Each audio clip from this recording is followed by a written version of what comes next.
যাদের লজ্জা থাকে তাদের অল্পতেই শক্ত হয়ে যায়, আর যাদের লজ্জাই থাকে না তাদের বহুবার শক্তের মধ্যেও শক্ত হয় না।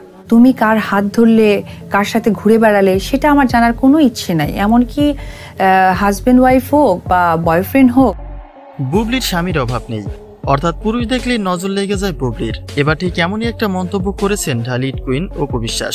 বলা হয়েছে স্বামীহীন থাকাটা বুবলির জন্য অসম্ভব, যার প্রমাণ তিনি নিজে থেকেই দিয়েছেন। কেননা সাকিবের ভাষ্যমতে তার সংসারে থাকা অবস্থাতেই একাধিক পরকীয়ায় জড়িয়েছিল বুবলি।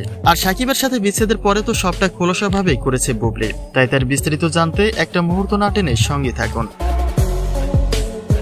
2016 সালে ঢালিউড ইন্ডাস্ট্রিতে পা রাখেন শবনম বুবলি, কিন্তু তার অভিষেকটা সকলের শিল্পীদের তুলনায় কিছুটা ভিন্ন রকম। কেননা ইন্ডাস্ট্রিতে পা রাখা নয়, বরং সাকিবের থেকে অপু বিশ্বাসকে ছিন্ন করাটাই ছিল বুবলির মূল উদ্দেশ্য। আর নয়তো সাকিবের স্ত্রী থাকা সত্ত্বেও সাকিবের দিকে চোখ বাড়ানোর প্রশ্নই আসে না বুবলির।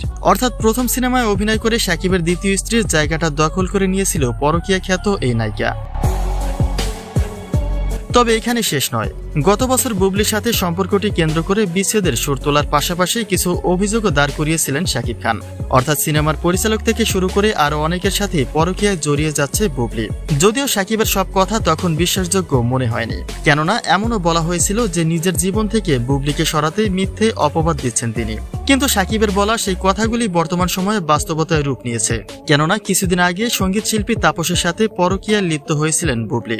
আর বর্তমানে তো সবটা ছাড়িয়ে রাজের সাথে একেবারে বিয়ের গুঞ্জন পর্যন্ত এগিয়ে গেছেন তিনি। আর তাই দর্শকেরা এটাই বলছে যে সবাই ছেড়ে কথা বললেও চুপ করে থাকবেন না অপু বিশ্বাস। আর অপুর মন্তব্যটি ঠিক এমনই হবে যে স্বামীর অভাব নেই পরকীয়া খ্যাত এই নায়িকার, কেননা ক্যারিয়ারে সিনেমার চেয়ে প্রেমের সংখ্যাটাই তার বেশি।